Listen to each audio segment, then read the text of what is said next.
Olá, tudo bem com vocês? A paz seja convosco, amém?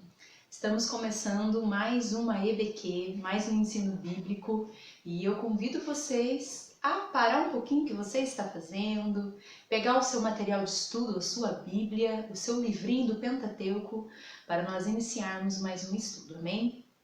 Como nós estamos fazendo os estudos quinzenal agora, então hoje o conteúdo vai ser um pouco mais extenso do que a gente costumava fazer, tá? Mas aguenta aí, mais ou menos uma hora e pouquinho, a gente consegue fazer todo o conteúdo dessa lição de hoje, amém? Para quem não é aluno, que nos acompanha pela primeira vez, nós estamos estudando esse material aqui, que é o Pentateuco, 5 primeiros livros da Bíblia. Esse material aqui é da Escola Bíblica Quadrangular e nós estamos já no livro de Êxodo, certo?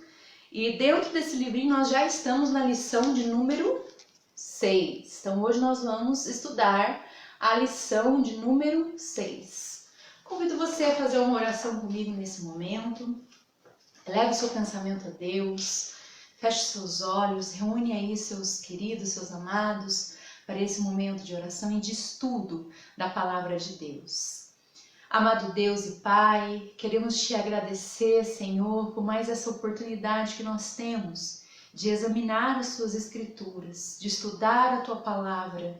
E à medida que nós estamos estudando a Tua Palavra mais profundamente, nós queremos conhecer mais e mais da pessoa de Jesus. Portanto, Espírito Santo de Deus, nós Te pedimos, revela Jesus para nós, revela a Tua vontade, revela o desejo do Pai para cada vida que aqui acompanha, em nome de Jesus.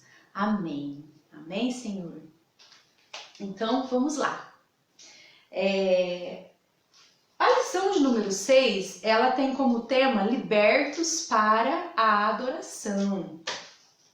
Nós somos libertos dos nossos cativeiros, nós somos libertos dos nossos aprisionamentos, com o intuito de sermos conduzidos a adorar o nosso Deus. Porque se o homem não adora a Deus, ele vai adorar qualquer outra coisa. O ser humano, ele foi criado com esse desejo de adorar. Então Deus nos liberta de nossos cativeiros, de nossas prisões, para conduzir-nos a uma adoração genuína, a adorarmos o Deus verdadeiro, o único e verdadeiro Deus. Então é para isso que nós somos libertos, e é para isso que o povo de Israel foi liberto do Egito, para ser conduzido a ter um estilo de vida de adoração. E nós vamos começar a aprender isso a partir desta lição. E nós vamos continuar nesse mesmo objetivo, que é sermos conduzidos a ser adoradores por todo o estudo até finalizar o estudo do Pentateuco. Vocês vão entender isso, certo?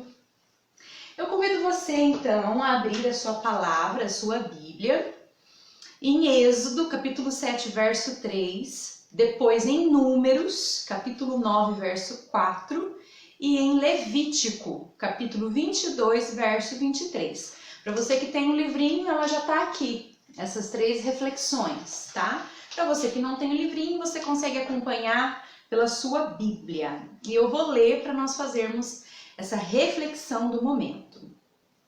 Então, os textos bíblicos. Primeiramente, Êxodo 7:3, a palavra de Deus diz assim: Eu, porém, endurecerei o coração de Faraó e multiplicarei na terra do Egito os meus sinais e as minhas maravilhas. Então, Deus está querendo dizer aqui que Ele estará mostrando o teu poder, manifestando o teu poder com sinais e maravilhas, para que o seu poder possa ser manifesto sobre o poder que até então Faraó tinha sobre toda aquela nação. O poder de Deus sobressaiu ao poder de Faraó. Números 9:4 diz: Disse, pois, Moisés aos filhos de Israel que celebrassem a Páscoa Nesse momento, a gente vai entender que Deus está instituindo a primeira cerimônia de adoração do povo de Israel. E essa primeira cerimônia de adoração de Israel, ela se deu com a Páscoa. A Páscoa foi a primeira cerimônia de adoração. E ela foi instituída nesse momento. Levítico 22:33 diz: que vos tirei da terra do Egito para ser o vosso Deus. Eu sou o Senhor. Aqui Deus se apresenta como o Senhor daquele povo, né? O dono daquele povo, o Deus daquele povo. Então ele se apresenta como o Senhor e ele diz que ele vai tirar aquele povo do domínio do Egito. Porque para aquele povo hebreu até então, o Egito tinha total domínio sobre a vida deles. O domínio de todas as coisas estava nas mãos do Egito, mas Deus mostrou que não. Deus mostrou que é soberano. Ele manifesta a sua soberania e tira Israel do domínio do Egito para colocar debaixo dos seus olhos, da sua proteção. Então, tudo isso, amados, esses 3 versos que nós estamos refletindo agora, para nós iniciarmos esse conteúdo, a gente pode perceber que ele conduz tudo isso para nos conduzir à adoração. Somos libertos para sermos adoradores.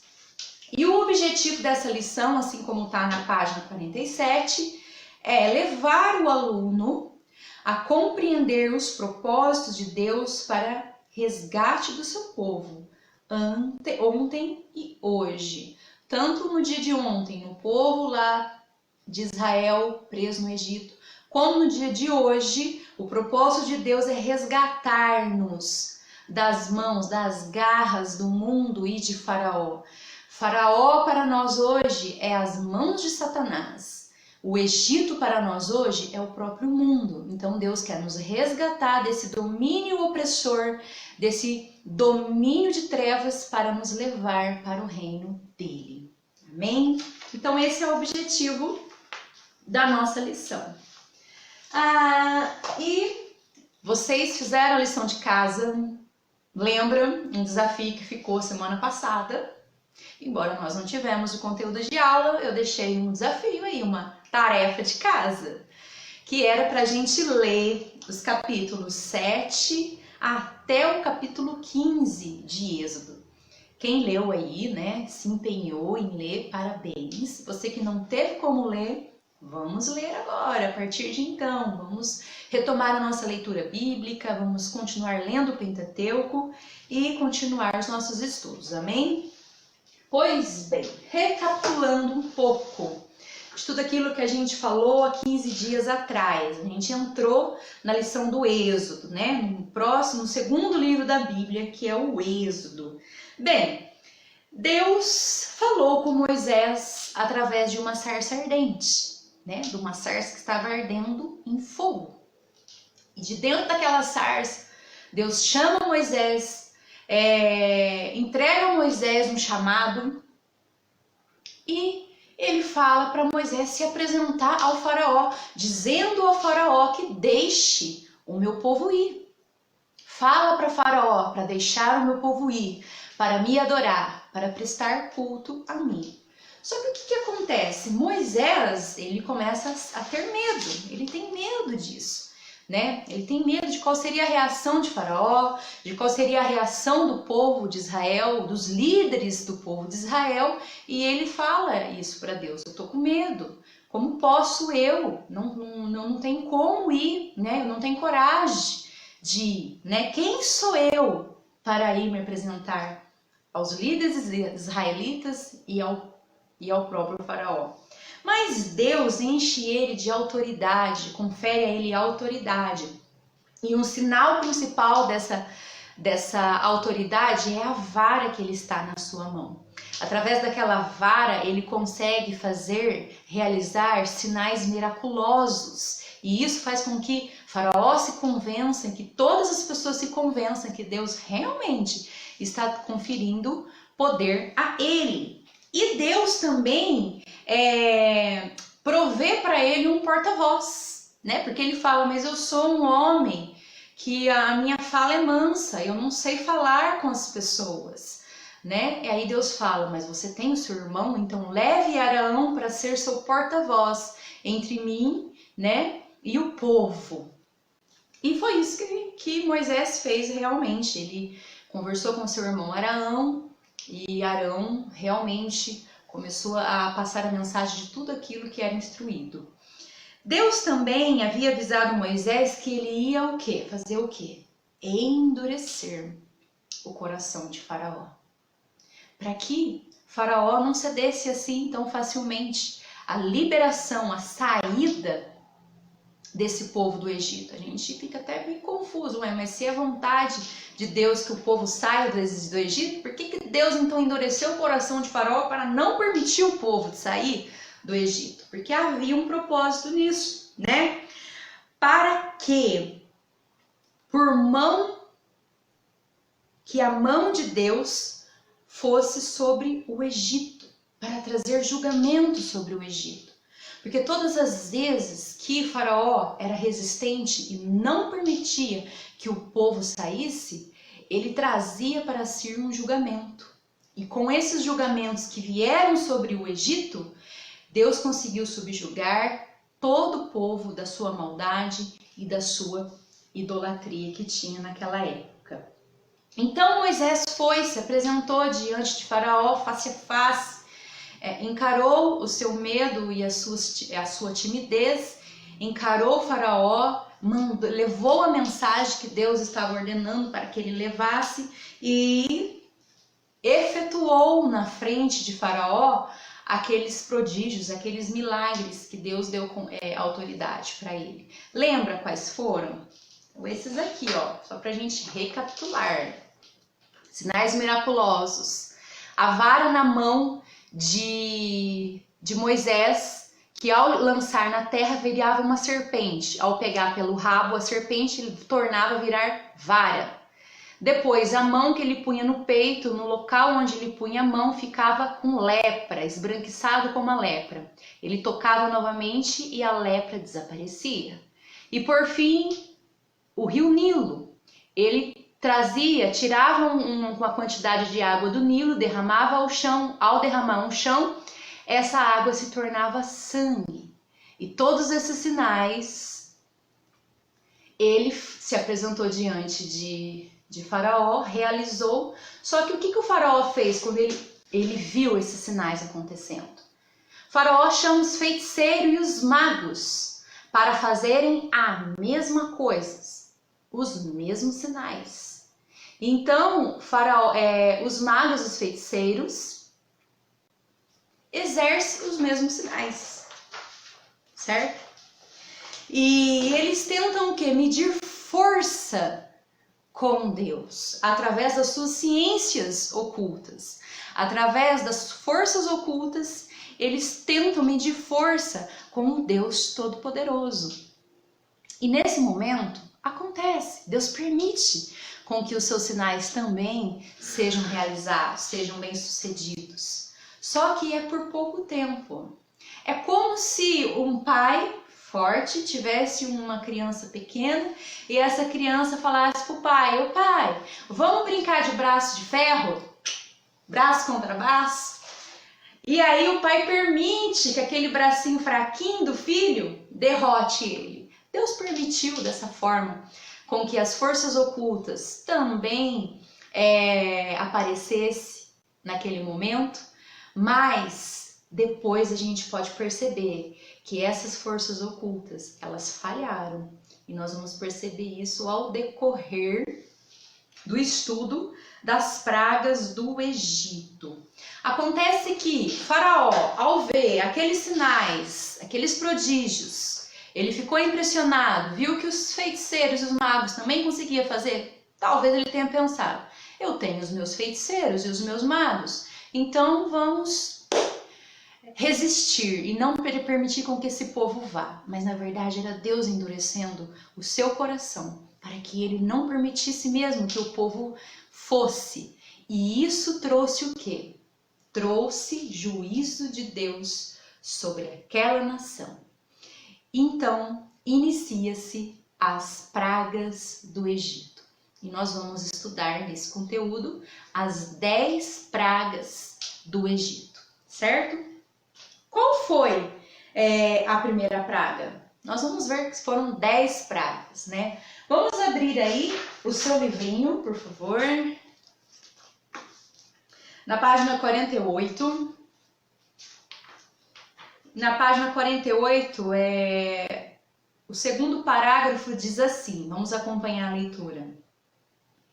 Através de Moisés, Yahvé Elohim, Deus, com braço forte, faz o faraó render-se diante de diversas manifestações de poder, tais como as 10 pragas do Egito.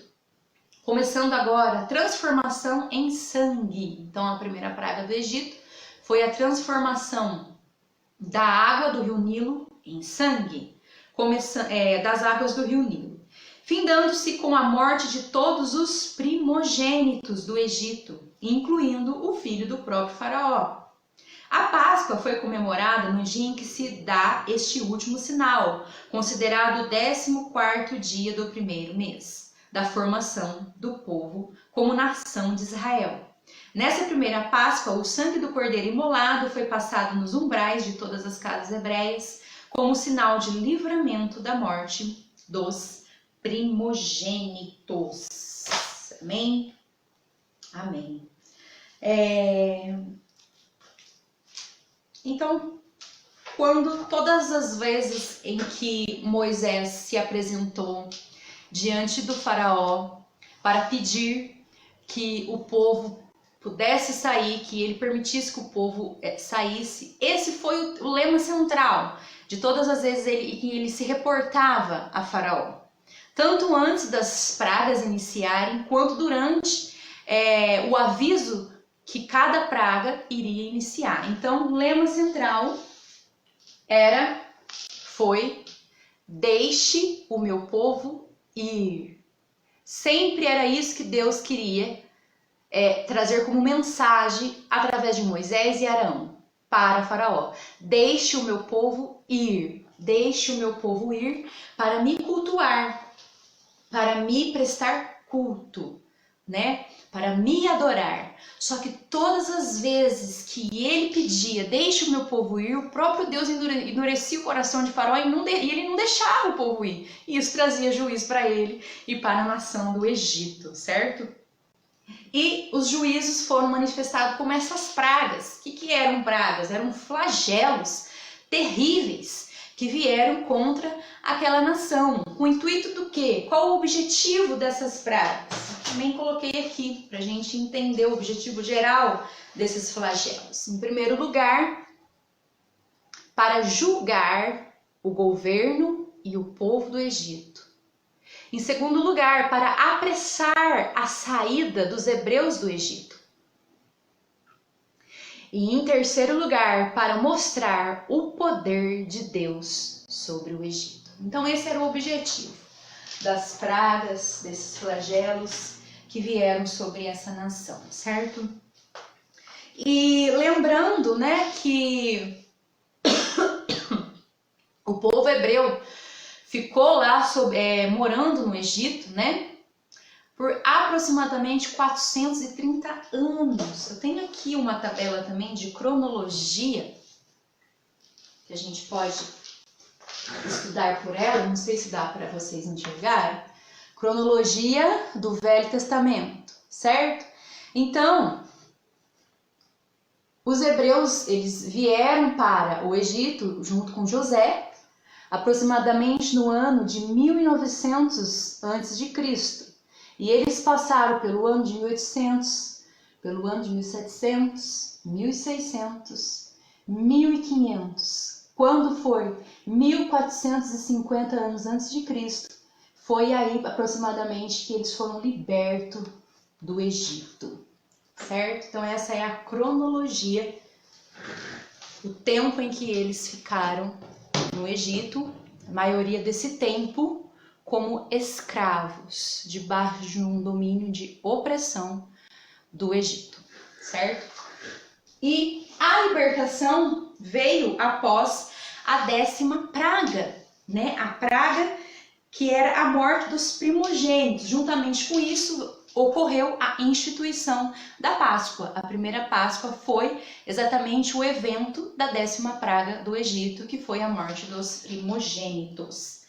E o que é importante também a gente saber? Que cada praga, ela vem para destronar uma divindade egípcia, né? A gente sabe que o Egito é uma nação muito idólatra, que adora muitas divindades. Então, cada praga, ela veio e destronou. O que é destronar? É fazer cair do trono, cair a autoridade daquelas divindades. Então, ela tem esse intuito de destronar divindades, a começar do próprio faraó. O próprio faraó era o principal deus dos egípcios. O próprio faraó era Deus porque os egípcios consideravam que faraó era o Deus que era o Deus vivo deles, o Deus que trazia vida. Toda vida provinha do faraó. Então toda a possibilidade de felicidade, de esperança, de vida, ela vinha do faraó. Portanto, eles reverenciavam o faraó, porque ele era o Deus que trazia vida, que trazia esperança, prosperidade, tudo de bom vinha do faraó. Então, eles adoravam o faraó. E o que isso significa? Isto é idolatria, né? Se nós queremos entender o que é idolatria, a imagem mais central que a gente possa entender nesse momento é entender como o povo adorava o faraó, os faraós daquela época, certo? Então, a idolatria não é simplesmente você ter uma imagem ou uma escultura. Isso não é idolatria. Idolatria é você ter a imagem, é você ter uma escultura e fazer daquilo a sua fonte de provisão. Né? Não é simplesmente ter uma imagem, uma escultura, a idolatria, né? É muito mais que isso. Idolatria é toda vez que você extrai as suas bênçãos, a sua provisão, a sua esperança, a sua proteção de uma fonte, seja pessoa, seja objeto, seja o que for, que não seja a Deus, né? Isso é idolatria. Muitas vezes nós evangélicos falamos, nossa, fulano é idólatra porque tem tal imagem, tal escultura. Não é bem assim, não é simplesmente assim. Muitas vezes também nós dentro do mundo evangélico idolatramos pessoas, homens, cantores, às vezes um pastor que a gente gosta muito. Tudo aquilo que vem para roubar o lugar de Deus, o lugar onde Deus tem que sentar no trono do seu coração, é idolatria. E nós temos que tomar cuidado com isso. Então eu queria que vocês guardassem esse significado de idolatria. Se tiver aí um cantinho aí do seu caderno, um cantinho aí de uma folhinha, eu vou ditar esse significado. Então escreva aí o significado de idolatria. O que é idolatria? Pegou aí a caneta, o lápis? Vamos anotar então. O que é idolatria? Na outra linha, escreva. Não é apenas se curvar diante de uma imagem ou de uma escultura. Vou repetir. Não é apenas se curvar diante de uma imagem ou diante de uma escultura e falar, ó, te adoro, te reverencio. Não é simplesmente isso. Na outra linha, idolatria é você extrair a sua provisão, vírgula, a sua esperança, vírgula, bênçãos, vírgula, proteção, vírgula, etc. De qualquer fonte seja pessoas ou coisas, que não seja de Deus. Então, gente, idolatria é isso. Você extrair a sua esperança, a sua confiança, a sua proteção, a sua bênção, felicidade e tudo mais, diante daquele que não é Deus. É de Deus que nós temos que buscar essas coisas.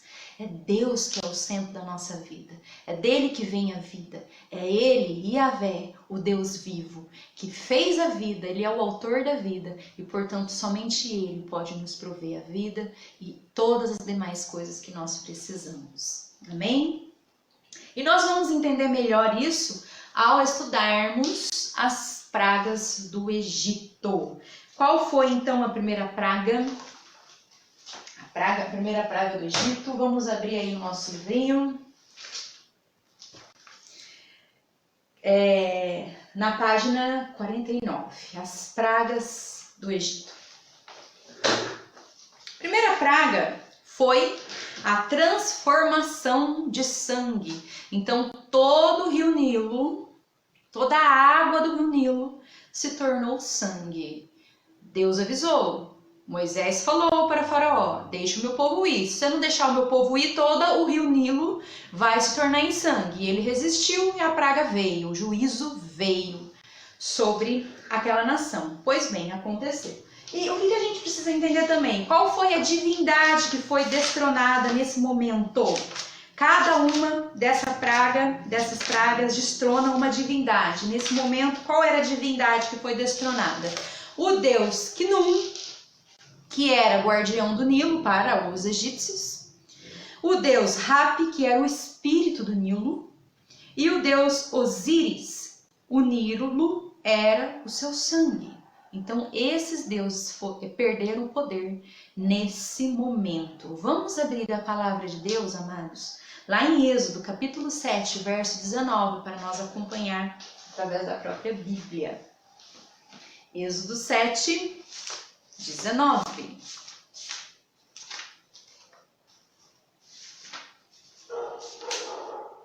Êxodo 7, verso 19.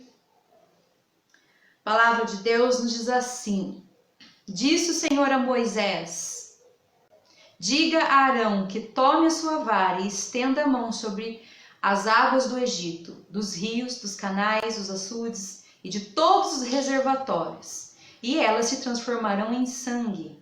Haverá sangue por toda a terra do Egito, até nas vasilhas de madeira e nas vasilhas de pedra. Eles iam lá pegar água para poder fazer sua comida, seus alimentos, e a torneira é a hora que abria, né? Vamos dizer assim, né? Naquela época, se tinha torneira ou não tinha, eu não sei. Mas imagina como se fosse no dia de hoje, você precisar pegar água quando ver sangue puro que vinha nas assadeiras, nas vasilhas, era a água que vinha. Imagina que coisa mais horrorosa que foi, né? E qual foi o comportamento de Faraó diante disso, né? Faraó ficou sabendo, mas ele se tornou indiferente. Mal queria saber se os peixes iam morrer ou se não iam morrer. Ele foi resistente, porque Deus estava endurecendo seu coração, não deu importância para aquilo, mas ele sabia que era possível cavar buracos à beira do rio Nilo para achar água potável. Caiu aí o mapa aqui atrás. E foi isso que aconteceu. Eles cavaram buracos e acharam água potável e conseguiu sobreviver mesmo assim. Pois bem, como ele resistiu, isso atraiu a próxima praga, que foi a praga das rãs. Veja bem, amados, os egípcios adoravam rãs. A rã era um sinal de fertilidade, era um deus que trazia fertilidade. Eles pensavam, todas as vezes que eles adoravam aquele deus, a rã, eles iam ser férteis em tudo o que eles fizessem, tá? Então, a divindade destronada nesse momento foi a da deusa Requete, ou Anuquete, que é a deusa do nascimento, símbolo de fertilidade e de ressurreição. Vamos abrir a palavra em Êxodo 8. A gente pode até já deixar a Bíblia aberta nesses próximos trechos, porque é um seguido do outro. Êxodo 8 agora, verso 1 a 3. O Senhor falou a Moisés: vá ao faraó e diga-lhe que assim diz o Senhor: deixe o meu povo ir, para que me preste culto. Se não quiser deixá-lo ir, mandarei sobre todo o seu território uma praga de rãs. O Nilo ficará infestado de rãs. Elas subirão e entrarão em seu palácio, em seu quarto e até em sua casa. Estarão também nas casas dos seus conselheiros e do seu povo, dentro dos seus fornos, das suas amassadeiras. As rãs subirão em você, em seus conselheiros e em seu povo. Meu Deus do céu, era rã para tudo quanto é lado. Eles não deixaram, mesmo assim, resistiram e não deixaram, e vieram as rãs. E aquilo, gente, era nojento demais. Rã para tudo quanto é lado, você ia comer, abria a gaveta, era rã que saía, abria as portas para pegar roupa, era rã que saía, chuveiro, era rã para tudo quanto é lado, banheiro sanitário, era rã e rã para tudo quanto é lado. E aquilo começou a ficar nojento, imagina que nojo. Mas era isso que Deus queria dizer para os egípcios. Vocês não adoram a rã? Pois bem, agora vocês vão entojar de tanta rã. Porque é isso que a rã representa para mim, um nojo. E vocês vão ter nojo desse Deus. Esse Deus é nojento. É isso que Deus quis dizer para aquele povo. Ai, não adora rã agora. Eles não quiseram mais saber de adorar rã. Então foi mais ou menos esse entendimento. E qual foi o comportamento de Faraó? Faraó pediu para os magos realizar os mesmos sinais. E os magos conseguiram fazer com que mais rãs aparecessem, mas aquilo só contribuiu para mais rã aparecer, fazer com que elas cessassem e eles não conseguiram fazer. O que aconteceu? De repente, Faraó chama Moisés e fala: Moisés, já chega, orem para o seu Deus e traga alívio para nós não aguentamos mais essas rãs. E Moisés orou, e aí as rãs acabaram. E aí então parecia que Faraó ia deixar o povo ir, só que de repente Deus endurece o coração de Faraó e Faraó continua resistente. Como ele continuou resistente, isso atraiu a próxima praga, que é a terceira praga, a praga dos piolhos. Imagina, gente, era piolho só de pensar, me dá coceira na cabeça. Piolho para tudo quanto é lado. E com isso, as divindades que foram destronadas é o Deus Sete, o Deus do deserto. Vamos ler aqui, ó, o nosso livrinho, lá na página 49, praga dos piolhos. Era adorado, o piolho era adorado, veja só, como protetor dos egípcios contra pragas do deserto. Os egípcios eram um povo muito limpo e que se raspava a cada 3 dias para se proteger de pragas naturais que o deserto oferecia. A gente pode perceber nesse momento, né, que eles adoravam o piolho por constrangimento, para que o piolho não viesse neles, né? E o que Deus quis dizer? Não é assim que você vai conseguir proteção. Você vai conseguir proteção se você vir a mim. Eu te protegerei, né? Então essa foi a mensagem que Deus quis trazer. E nós podemos ler lá Êxodo 8, versos 16, 17, que diz assim: Então o Senhor disse a Moisés: diga a Arão que estenda a sua vara e fira o pó da terra, e o pó se transformará em piolhos por toda a terra do Egito. Assim fizeram, e quando Arão estendeu a mão com a vara, feriu o pó da terra, surgiram piolhos dos homens e nos animais. Todo o pó da terra do Egito transformou-se em piolhos. Pensa que era só um pouquinho de piolho, que houve uma infestação? Não, imagina todo o pó se transformar em piolho. Era muito piolho, gente. Eram milhares e milhares de piolho para tudo quanto for lado. O pó da terra se tornou piolho. Os magos dessa vez não conseguiram fazer o mesmo prodígio. Só que Faraó continua com o coração endurecido, resistente, obstinado, porque Deus fez com que ele ficasse obstinado, não permitiu o povo ir, atraindo sobre os egípcios a quarta praga do Egito. Qual que foi a quarta praga? Foi a praga das moscas. Porque os egípcios também adoravam moscas, adoravam besouros, adoravam... Como que chama mesmo aquele bichinho? Deixa eu ver aqui, tá escrito. Eu esqueci o nome. Escaravelho, que era também um inseto. Então eles tinham esses insetos como deuses. E quando veio essa praga, então foi destronada algumas divindades, principalmente o deus, o Atite, deus mosca, certo? Foi destronado. Abre aí Êxodo 8, verso 20 e 21. Êxodo 8, 20 e 21.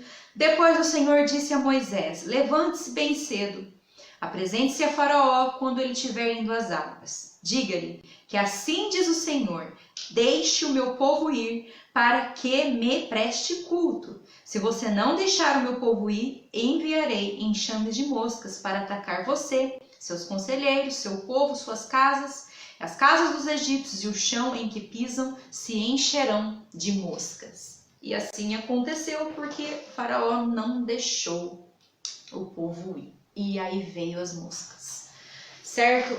Porém, essas moscas, elas não atingiram o território de Gósen. Lembra qual era o território de Gósen?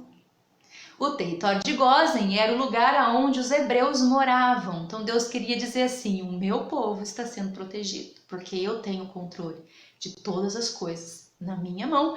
E eu não quero que Gósen seja atingido, e Gósen não foi atingido, não entrou uma mosca sequer para atormentar os hebreus. E os egípcios ficaram sabendo disso, certo? E qual foi o comportamento de Faraó, então, diante disso? Bem, parece que Faraó começa a ceder, parece que Faraó começa a dar o braço a torcer, porque não estava sendo fácil, aqueles flagelos, e aí Faraó chama Moisés. Moisés e Arão tinham que se apresentar diante de Faraó e fala: Moisés, já chega, pode ir lá adorar o seu Deus, mas não vão muito longe, fica aqui por perto. E aí, na hora que eles estavam indo, aí ele falou assim: mas orem para que essas pragas acabem. Na hora que Moisés orou, as pragas se acabaram. Na hora que eles estavam indo, ele resolve lidar com falsidade novamente. Endurece o coração, porque Deus endureceu o seu coração, eles não deixam mais eles irem, né? Enfim, isso atrai a quinta praga. E a quinta praga era a morte dos rebanhos. Por quê? Porque eles adoravam também a imagem dos touros. E havia uma série de divindades taurinas que os egípcios adoravam. Então, esta praga veio para destronar as divindades taurinas, o deus Hactor, que é a deusa com a cabeça de vaca, o deus Apis, que é o deus boi, o deus Neves, que é o touro sagrado de Heliópolis, certo? E essa praga trouxe morte não só para os touros, para as vacas, mas ela trouxe morte também para cavalos, jumentos, camelos, ovelhas. Imagina rebanhos e rebanhos sendo mortos, sendo perdidos. Foi muito triste também e financeiramente também foi algo que prejudicou o Egito, certo? Somente Gósen, o território de Gósen, não foi atingido por essa praga. Todo o rebanho de Gósen foi poupado. E qual foi o comportamento de Faraó? Continuou resistente, com o coração obstinado, não deixando o povo ir, mas isso era a mão de Deus para que viesse sobre o Egito a próxima praga. Próxima praga foi a praga das úlceras, ou seja, pessoas começaram a abrir em suas peles feridas purulentas, cheias de pus, horríveis, dolorosas. Eles pensavam que era o fim, que era a morte. Até mesmo os magos e os feiticeiros foram acometidos por aquelas feridas purulentas, certo? Divindades que foram destronadas, a deusa Sekhmet, deusa das doenças, e deus Esmotep, deus da medicina. Vamos ler o livrinho. lá na sexta praga. Olha só o que diz nosso livrinho aqui. A boa saúde dos egípcios era sinal de proteção dessas divindades. Nessa praga, Moisés enche a mão de cinzas e a lança ao ar, fazendo com que os egípcios lembrem de seu ritual de sacrifício humano. Olha, os egípcios sacrificavam pessoas também. E Deus fez com que eles lembrassem de todas as pessoas que foram sacrificadas, virando cinzas, caídas sobre a terra. Então ele enche a mão com aquelas cinzas para lembrar, olha, isso aqui é por conta das pessoas que vocês mataram, para adorar o Deus de vocês. E na hora que ele faz isso, né, que eles fazem esse gesto, quando eles acreditavam que o ar também era visto como uma divindade, ele começou a espalhar doenças. E foi assim que houve a sexta praga do Egito, certo? Faraó continua com o seu coração endurecido. Mesmo assim, não vou deixar esse povo ir. Vou continuar sendo rude, porque eles merecem que eu continue assim. Mas isso era tudo Deus agindo para que a próxima praga viesse sobre o Egito. A sétima praga foi a praga da saraiva, ou seja, chuva de granizo sobre a terra do Egito. Isso veio para destruir toda a agricultura.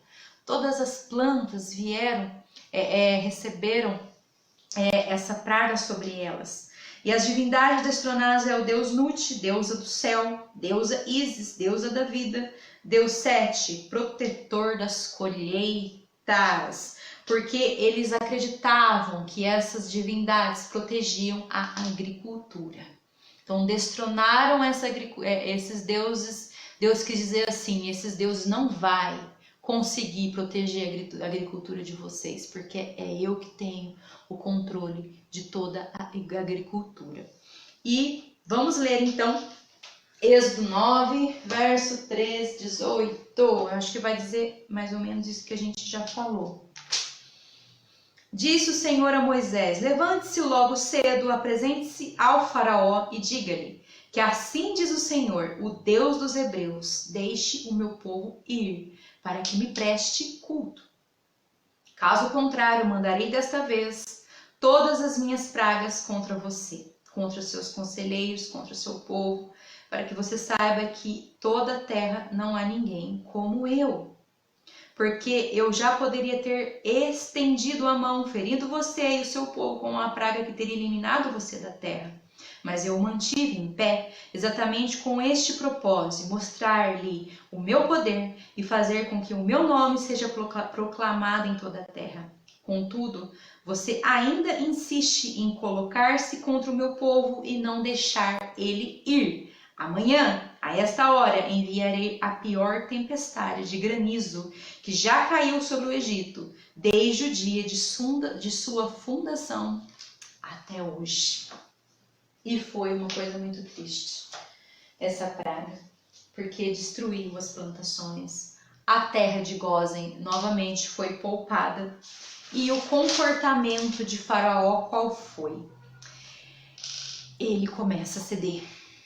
E aí ele chama Moisés e fala: desta vez eu pequei. O Senhor é justo e o nosso povo é que somos culpados. Por favor, Moisés, orem ao Senhor. E eu vou deixar vocês irem, pode ir, mas por favor, façam com que essa praga pare de vir sobre o Egito. Moisés orou, essa praga acabou, mas logo depois o coração de Faraó se endurece novamente e ele não permite mais que o povo vá, atraindo para si a oitava praga, que foi a praga dos gafanhotos. Tudo aquilo que a saraiva destruiu, certo? E que ela não conseguiu destruir, que foi principalmente a plantação de cevada e de linho, porque ainda não tinha nascido cevada e linho, os gafanhotos vieram e acabaram com o resto, certo? Eles devoraram o resto. As divindades destronadas foi Osíris, deus da agricultura, Ísis, deusa da vida, Sete, protetor da agricultura. Os gafanhotos, então, destruiu todo o restante da agricultura. Êxodo 10, verso 7, diz assim que os conselheiros do faraó lhe disseram: até quando este homem será uma ameaça para nós? Deixe os homens irem prestar culto ao Senhor, Deus deles. Não percebes que o Egito está sendo arruinado? Então os próprios conselheiros de Faraó começou a falar: Faraó, pelo amor de Deus, deixa esse povo ir, nós estamos sendo arruinados, deixa ele ir lá prestar culto ao Deus dele, para de ficar resistindo, né? Aí Faraó pensou bem e falou: tá, chama Moisés, chamou Moisés, pode ir, mas só os homens. Aí Moisés: como assim? Deus pediu para que todos fossem, homens, mulheres e crianças. E houve aí um contratempo, né? Mas, enfim, ele reconhece depois dos gafanhotos, né? Ele reconhece, ele fala: pequei. Orem para o Senhor, por favor, eu pequei contra o Deus vivo. E eu pequei contra vocês, realmente, onde eu estava com a cabeça. Mas, por favor, orem ao Deus de vocês para que esses gafanhotos desapareçam. Nós não aguentamos mais esses gafanhotos. Moisés foi lá, orou, e Deus fez com que os gafanhotos desaparecessem. Ele prometeu que ia deixar o povo ir, mas quando os gafanhotos desapareceram, ele endureceu o coração novamente e não permitiu que o povo fosse, atraindo a nona praga. A nona praga foi a praga das trevas. Houve 3 dias de intensa treva sobre o Egito. Somente o território de Gósen não entrou em trevas. E as divindades destronadas foram a deusa Ra, Atem, Atum e Horus, que eram divindades egípcias do sol, e o comportamento do faraó continuou o mesmo. Toda vez que ele reconhecia o seu erro, pedia para Moisés orar, Moisés orava, a praga cessava, logo em seguida ele endurecia o coração e não permitia que o povo fosse. Infelizmente, trouxe novamente para o Egito a 10ª praga. A última praga do Egito, que foi a praga dos primogênitos. Foi a pior de todas elas. Foi a mais dolorosa de todas elas. Vamos acompanhar. Então, as divindades destronadas na 10ª praga foram, acompanhe comigo, o deus Min, deus da reprodução, Requete, deusa do nascimento, Ísis, deusa protetora das crianças, e Osíris, a divindade de Faraó, o doador da vida. Pois até as famílias que não tinham filhos foram atingidas, porque não só o primogênito de cada família morreu, mas também os primogênitos dos animais criados pelos egípcios. Contudo, os primogênitos dos egípcios, dos hebreus, não foram atingidos, certo? Então Deus falou que não ia permitir com que o povo fosse até que essa 10ª praga viesse sobre o Egito. Somente depois da 10ª praga, que foi a morte dos primogênitos, é que Faraó ia permitir com que Israel, né, com que os hebreus fossem, e eles foram expulsos, na verdade, do Egito. Vamos acompanhar Êxodo, capítulo 11, verso 4 e 7. Aqui a gente vai entender o anúncio da 10ª praga.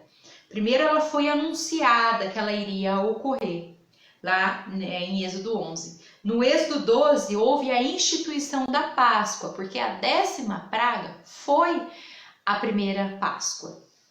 E no Êxodo 12, 21 ocorre então a primeira Páscoa, que foi a 10ª praga. Êxodo 11. Acompanhem comigo. Verso 4 diz assim: Disse, pois, Moisés ao faraó: assim diz o Senhor, por volta da meia-noite passarei por todo o Egito. todos os primogênitos do Egito morrerão, desde o filho mais velho de Faraó, herdeiro do trono, até o filho mais velho da escrava que trabalha no moinho, e também todas as primeiras crias do gado. Haverá grande pranto em todo o Egito, como nunca houve antes, nem jamais haverá. Entre os israelitas, porém, nem sequer um cão latirá contra homem ou animal. Então vocês saberão que o Senhor faz distinção entre Egito e Israel. Todos esses seus conselheiros virão a mim e se ajoelharão diante de mim, suplicando: saiam você e todo o povo que o segue. Só então eu sairei. E com grande ira Moisés saiu da presença de Faraó. Certo? Então foram essas as 10 pragas do Egito. E para que elas serviram, né? Qual foi o propósito das 10 pragas? Elas serviram, em primeiro lugar, para, claro, né, em primeiro lugar, livrar os hebreus do domínio do Egito. Ela também serviu para manifestar a glória de Deus. Ela serviu para desmascarar falsos deuses e para estabelecer a soberania de Yahvé, e principalmente para apontar para a obra de Jesus. Veja bem, a 10ª praga foi a morte dos primogênitos. Ela aponta para a obra de Jesus. É algo que ocorreu no Antigo Testamento há muitos anos antes de Jesus nascer, mas que vai tipificar uma obra, e a principal obra de Jesus Cristo, que é o quê? Assim como teve que haver um cordeiro, né, para ser morto, derramar o seu sangue, né, e assim instituir a primeira Páscoa, e esse sangue ser a garantia da salvação, porque na hora que esse sangue foi passado nos umbrais das casas e o anjo da morte passou por cima dos telhados, a casa que tinha a marca do sangue foi liberta da morte. Assim também Jesus foi o Cordeiro de Deus, que era inocente, que foi morto para pagar o preço dos pecados dos pecadores, derramou o seu sangue, e o sangue de Jesus hoje é a garantia da nossa salvação. Aqueles que são cobertos pelo sangue de Jesus é livrado da morte eterna. Então essa obra, né, ela aponta para a obra de Jesus, que foi a instituição da Páscoa, que é celebrada até hoje entre nós, né? E agora, amados, nós vamos falar da primeira Páscoa, certo? Entramos nesse segundo tópico dessa disciplina, a instituição da Páscoa. A Páscoa, ela foi realizada na noite que ocorreu a 10ª praga, na noite que ocorreu a morte dos primogênitos. Então a Páscoa, ela está diretamente ligada com a libertação da escravidão do Egito. Páscoa, ela está ligada à libertação. E em hebraico, a palavra Páscoa, ela é Pessah, que quer dizer passagem. Então, Páscoa significa Pessah, passagem. Páscoa quer dizer passagem. Certo? Marquem aí no caderno de vocês. Então, Páscoa significa passagem. A Páscoa dos hebreus, dos judeus, ela é comemorada sempre no 14º dia do mês de Nissan, que no calendário judaico também recebe o nome de Abib. É o primeiro mês do calendário judaico. Então, quando é o 10º dia, eles já preparam o animal para ser sacrificado, eles já se preparam para a Páscoa, porque no 14º dia eles têm que comer desse animal, né? Eles têm que celebrar essa Páscoa. Sendo que no 15º dia eles celebram os pães asmos, e no 16º dia eles celebram a festa das primícias, tá? A acompanhar então a instituição da primeira Páscoa. Abre a sua Bíblia, lá no livro de Êxodo, nós vamos ler capítulo 12, verso 1 a 9 e depois o verso 11 e 13. Por favor, acompanhem comigo. Êxodo 12.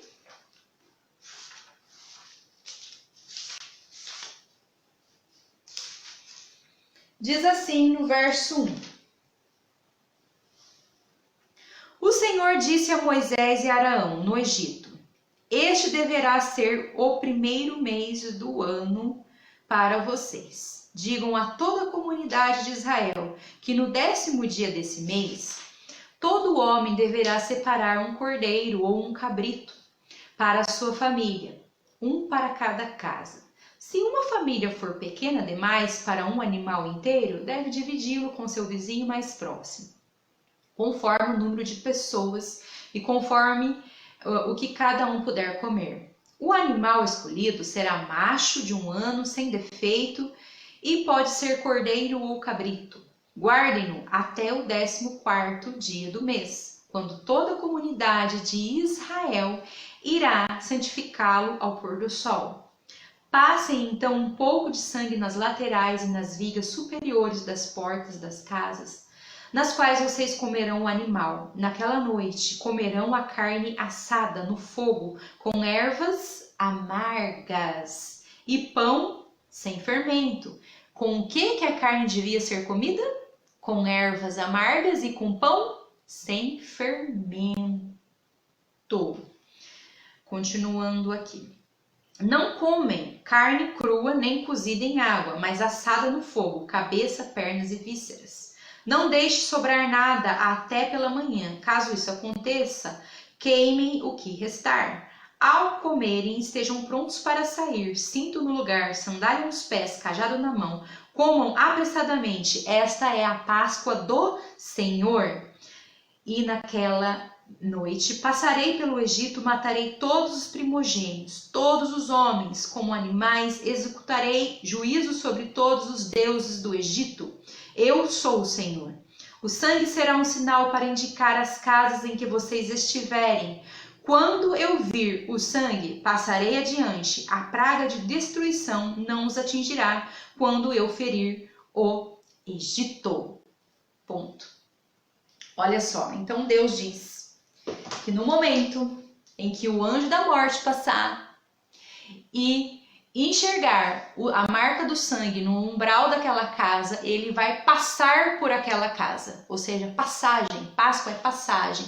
Na verdade, ele vai pular aquela casa e não vai causar destruição naquela casa. Então, o sangue foi o sinal que livrou aquela família da morte do primogênito. Páscoa é isso, é passagem, né? Páscoa é passar e não trazer morte sobre aquela família. E quais são os elementos da Páscoa, então? Nós vamos ver aqui no nosso livrinho, você que tem um livrinho, abrem aí, por favor, na página 53, nós temos aqui uma tabela, e eu vou dispor essa tabela também na tela para você que não tem esse livrinho. Acompanhe por gentileza aí. Então, os elementos da Páscoa são ervas amargas, pães asmos, o sangue e o cordeiro ou um cabrito. E qual que é o significado desses elementos? Ele teve um significado no Antigo Testamento e outro significado no Novo Testamento. No Antigo Testamento, as ervas amargas, ela representava a amargura, a escravidão que o povo estava passando no Egito. Já no Novo Testamento, as ervas amargas, elas representavam a amargura da traição que Jesus sofreu por Judas Iscariotes. E os pães asmos, no Antigo Testamento, representava a dureza da escravidão do Egito e a saída às pressas.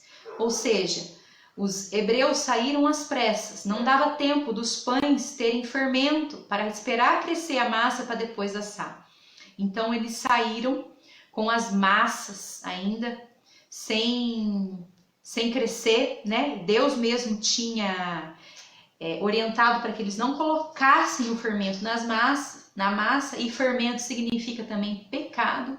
E no Novo Testamento, o corpo de Cristo foi concebido sem pecado. Ele foi o único homem que não cometeu pecado, não tinha fermento na sua massa, vamos dizer assim. E o sangue? O sangue era a garantia da segurança, era o sinal da segurança. Assim como no Novo Testamento, o sangue de Jesus foi a segurança que nós temos em Cristo. É a segurança que nós temos em Cristo para a remissão de nossos pecados. O cordeiro, ou cabrito, no Antigo Testamento, significava o inocente que é dado em lugar do culpado. E no Novo Testamento, o próprio Jesus foi o inocente que foi dado no lugar do culpado. Certo?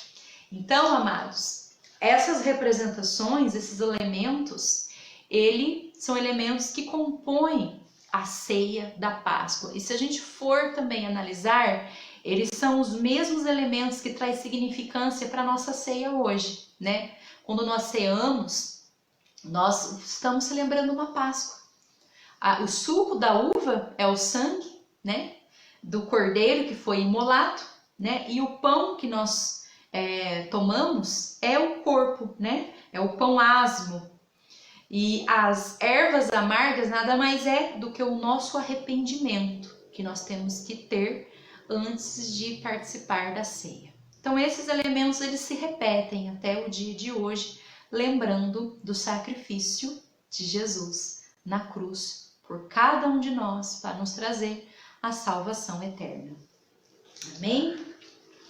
Glória a Deus. Agora meu caderno caiu aqui, deixa eu pegar ele. E para finalizar, né? A aula hoje, como vocês viram, foi um pouquinho mais extensa. Nós estamos quase encerrando, mas eu preciso terminar esse tópico. E o que ocorre então? Quando foi meia-noite daquele dia, o Senhor matou todo o primogênito do Egito, até mesmo o filho mais velho do faraó e todos os primogênitos dos animais e das crias. Foi a praga mais dolorosa que eles passaram. E nessa mesma madrugada, então, Faraó manda chamar Moisés e Arão. E eles se apresentam diante de Faraó. E Faraó ordena a Moisés para que saia imediatamente do Egito. Eles são expulsos do Egito. Saiam do Egito. Vai embora do Egito. Vai prestar o culto para o Deus de vocês e nos deixem em paz. Eles são expulsos do Egito nessa noite. E o povo tem que sair às pressas. Eles estavam terminando de celebrar a Páscoa, certo? E eles precisavam então sair às pressas. E eles levam as massas dos pães sem fermentos, porque não ia dar nem tempo daquelas massas crescerem para serem assadas. Então são pães sem fermentos, pães asmos, o significado delas. E aí o que acontece então? Eles saem às pressas, certo?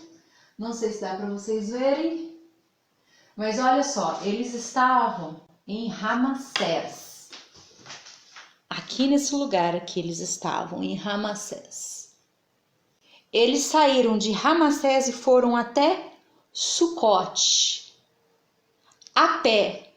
Sabe quantas pessoas saiu de Ramassés e foi até Sucote andando a pé 600 quilômetros? Uma multidão de aproximadamente 600.000 homens, sem contar com mulheres, crianças e crias. Eles andaram todo esse percurso. E o que a palavra diz? A palavra diz que enquanto era dia, uma coluna de nuvem os acompanhava para refrescar. E enquanto era noite, uma coluna de fogo os acompanhava para aquecer. Era Deus trazendo provisão e proteção a eles nesse momento.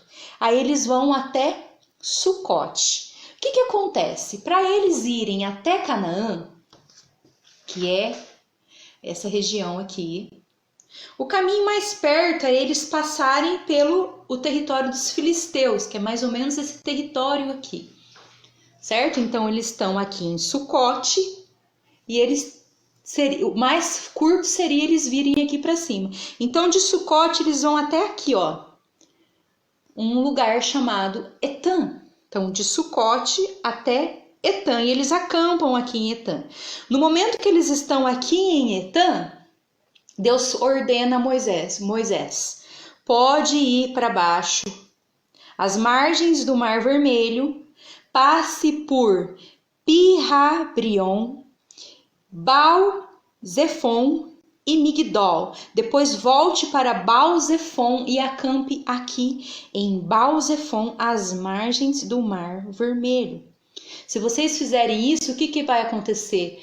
O faraó, ao perceber que vocês estão vagando pelo deserto, vão pensar que vocês estão confusos e vagando. E eles vão vir até você, porque daí eu vou endurecer o coração deles.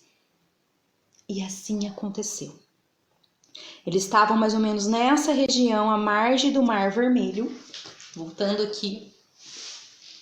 E aí, Faraó fica sabendo que eles estavam vagando à margem do Mar Vermelho e manda um exército, um grande exército de egípcios irem persegui-los. E eles se veem cercados e coagidos, porque de um lado estava um grande exército com carros e cavalos de soldados egípcios que estavam vindo em direção deles para guerrear com eles, e do outro lado estava um imenso mar, que eles precisariam passar por esse mar para sobreviverem, né? Aí o que aconteceu? Aquele povo começou a reclamar, e começou a queixar-se para Moisés e falava a Moisés: Moisés, foi por falta de túmulo que você fez a gente sair do Egito para morrer aqui à margem desse mar? E aí Moisés precisou clamar a Deus por misericórdia, por ajuda, e Deus fala por Moisés: ora Moisés, para de clamar a mim, diga a esse povo que marche, diga a esse povo que siga. Ora, levanta sua vara para o céu e a sua mão para o mar, e o mar se dividirá em duas partes, para que esse povo passe. E assim ele fez.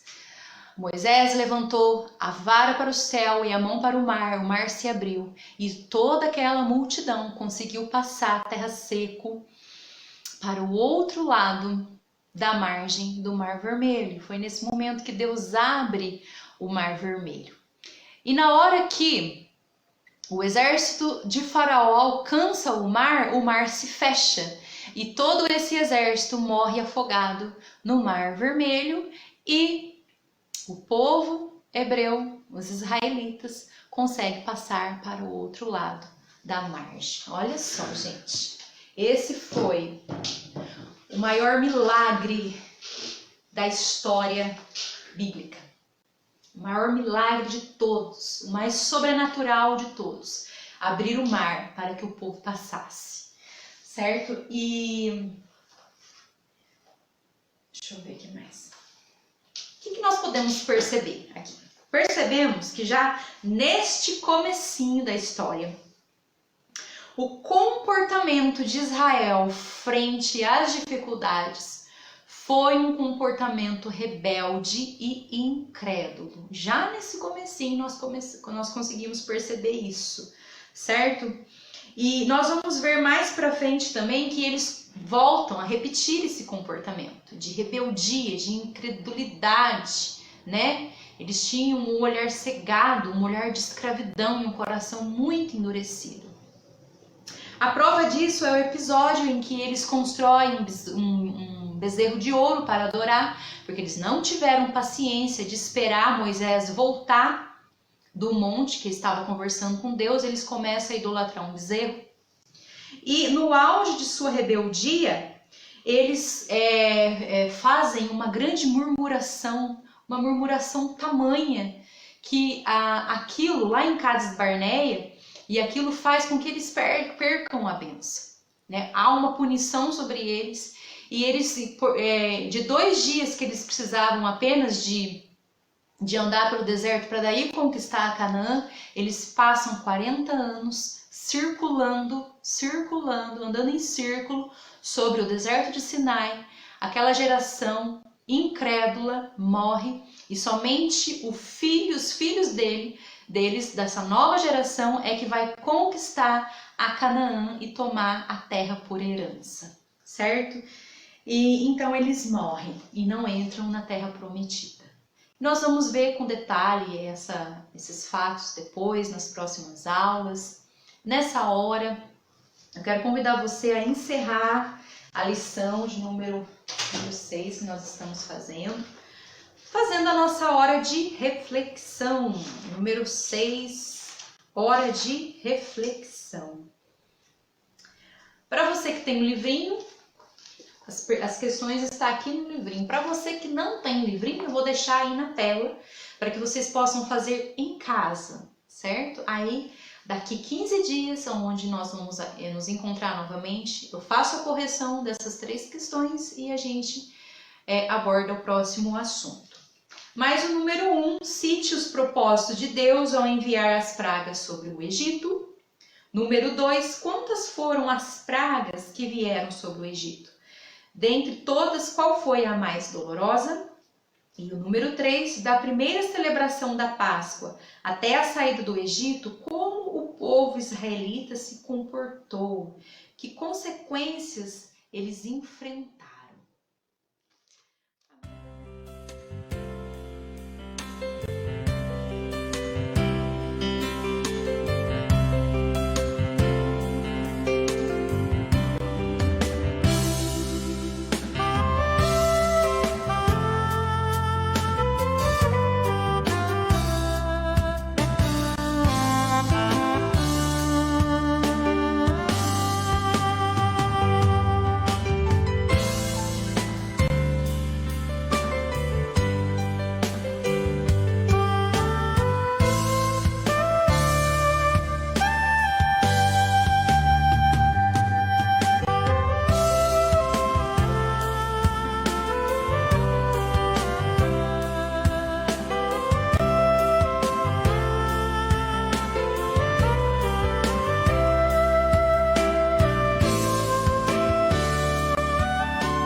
Amém, amados? A gente passou esse conteúdo um pouco, né, rapidinho, para que a gente pudesse fazer tudo, mas se ficou alguma dúvida, algo que eu não consegui esclarecer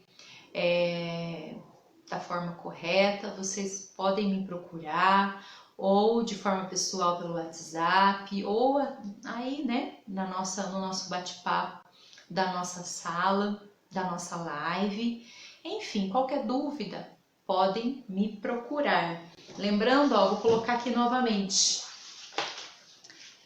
a nossa imagem. Lembrando que eles estavam aqui, né, em Baal-Zephon, acampados aqui, e nesse lugar onde eles estavam, que Deus pediu para eles ficarem, era o lugar mais fino do mar, ó. Então Deus já tinha um propósito para que eles pudessem atravessar e se deparar agora do outro lado do Mar Vermelho. Uma outra etapa, uma etapa agora que vai iniciar aqui no deserto. E grandes coisas nós vamos aprender nesse lugar aqui, aonde eles passaram, aqui no Monte Sinai, aonde Deus se apresenta para Moisés face a face, aonde toda a lei é entrega. Então, não perca, semana que vem nós iremos iniciar essa trajetória, que é a trajetória do povo de Israel no deserto de Sinai. Grande provisão, grandes maravilhas, grandes coisas surpreendentes Deus trouxe a esse povo para mostrar o quanto Deus tem cuidado de todos nós, o quanto Deus anseia